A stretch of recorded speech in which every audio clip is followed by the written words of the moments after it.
Hi, fellow grievers, also just doing the best they can in this life. I just got done dropping my living son off of at school, and it reminded me of how often we are in a position, especially those of us who are working or still driving other people around, how much of our grief takes place in the car and how difficult really long car rides can be for grievers. You feel like you're all alone in the car and you can't escape your own head.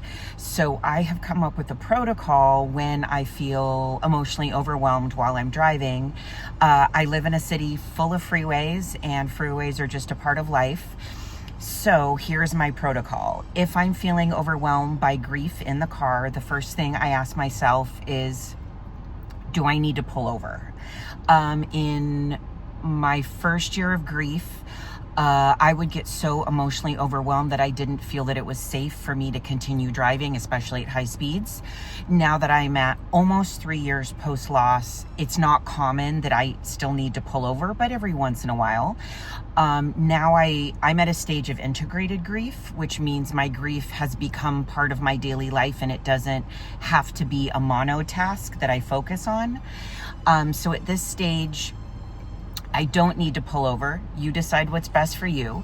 But my first step when I'm overwhelmed in the car is I do a tactile grounding. And for $1.25 at the Dollar Tree, I bought myself this rhinestone steering wheel cover. And the value of this is that when I need to ground myself, I run my fingers over these rhinestones and I try to count them. And the counting of the rhinestones calms me. So that's my tactile response, tactile being feeling. Then the next thing I do is I use my car air freshener, which is coconut scented, which is the smell that I associate with my late son, because that was the smell of his body wash. And I take a big whiff of coconut smell to bring me closer to him. I turn on the AC full blast. There's a lot to be said for cold plunges. I use them to get functional in the morning the first 3 to 6 months after my loss.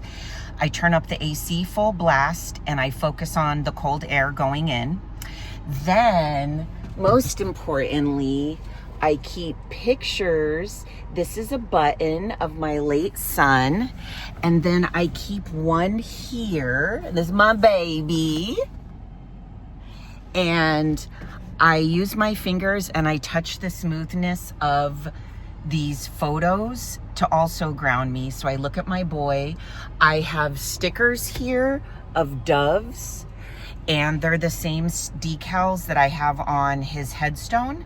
And maybe you as a griever don't want anything to do with your late loved one's resting place, which is completely fine. I like the stickers because they make me feel connected to his resting place. That works for me. And then the last thing I do is, if I need to cry because I'm pulled over, I love empty Walmart parking lots for that. I play an Otis Redding song, Sitting on the Dock of the Bay, which ironically is about depression, but I didn't know that at the time. I used to dance with my late son and now my living son every night after dinner when they were toddlers to Otis Redding, Sam Cooke, and Al Green. So I play an Otis Redding song when I just need to deeply weep. And then when that song is over and I feel my nervous system regulated again, then I switch the song and I play the Beatles' Let It Be. And that song is my auditory cue that my wave of grief is over and I can get back on the road or I can focus on my driving. And I've also reframed my ability to endure rush hour traffic. And now when I'm alone in the car, I think of this as a spiritual space that my son is in. And when I get frustrated in traffic jams, I tell myself that this is my son giving me a sign that I should focus on him and be mindful in the car and touch my steering wheel and look at his picture and smell the coconut and listen to my music. and turning my car into a space for healthy grieving has been really helpful in me not feeling like I'm trapped in my car in all of my sorrow. So maybe that helps for you too. Let me know how you manage long car rides with your grief.